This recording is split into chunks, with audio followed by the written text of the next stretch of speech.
Ayan, so good afternoon mga boss. Meron tayong another installation ng QCY dashcam mga boss F24 dito sa ating Ford Ranger XL mga boss 2023 year model. So yan siya mga boss, yung box natin as usual.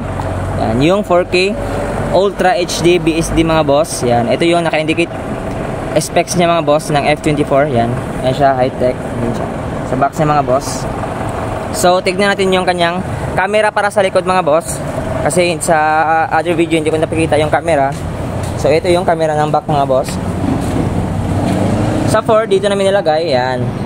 Kasi safety siya banda dito kapag naka-standby yung kotse ni sir at umulan. So safe lang siya, hindi siya ganong na mabasa ng ulan. So ito yung camera mga boss. So pupunta tayo sa ano, actual talaga na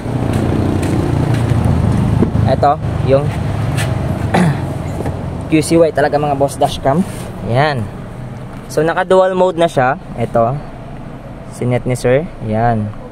So ito yung front camera mga boss at ito yung back camera. So as you can see mga boss, medyo may difference sila ng konti sa quality, video quality mga boss or output quality ng camera. Kasi ito sa front is naka 4K resolution siya mga boss. Yan. Si F24 is 4K na yung resolution ng kanyang camera. At ito yung back mga boss is 1080p lang siya, pero napakalinaw pa rin yan. Yan. Sobrang clear mga boss, lalo na pag actual talaga yung personal nyo talaga makikita yung ano, video, mas malinaw siya. So ito yung back, yan. Ito yung front camera. So ayan natin single yung. Yan, ito yung front camera mga boss. And then naka-record na si bossing, yan. Naka-record na yung dashcam niya. Nakaset na din yung time 1:28 AM, mali ito mga boss, PM dapat sana yan. And then yan. And then ito yung kanyang back camera.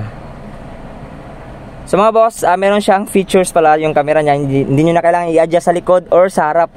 Yung camera talaga actual. Kasi sa screen pa lang mga boss, pwede nyo i-adjust. Yan. Ito yan makikita.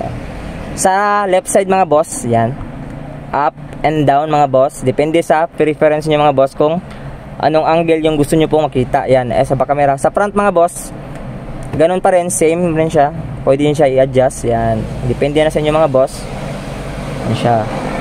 And then ito yung display niya mga boss. Yan. So mga boss, for information or inquiry mga boss, visit lang kayo sa aming shop, Andres Auto Accessories. Yan, ito yung actual office mga boss. And then ito yung mismong shop ng Andres Auto Accessories mga boss. Yan.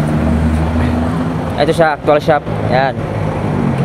Ito yung logo na makikita nyo po. Yan, malaking logo, Andres Auto Accessories. So, visible siya dahil malapit siya sa daan mga boss, highway lang. Kapag dumaan kayo dito papuntang ano, IBT, makikita nyo po yung Andres Auto Accessories sa left side mga boss. At ito yung landmark namin yan, Shell Station.